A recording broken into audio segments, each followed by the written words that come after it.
kalian ada yang pernah cobain es longan Thailand yang ada di Pasar Lama Tangerang? Nah, jadi kali ini gue mau kulineran pedas dulu nih di Paslam.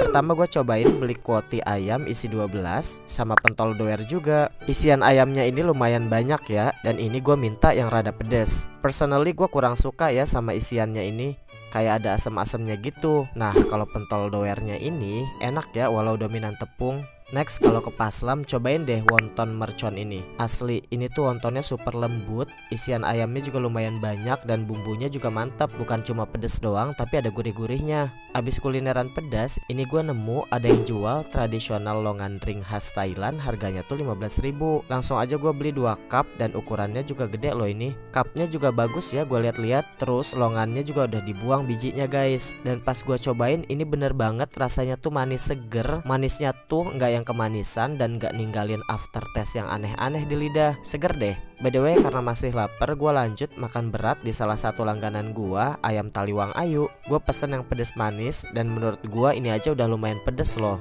Dan untungnya es longan gue masih ada nih, jadi gak kepedesan banget ya. Oh ya, lokasi es longan ini ada di seberang Kepak Madu Mael ya guys.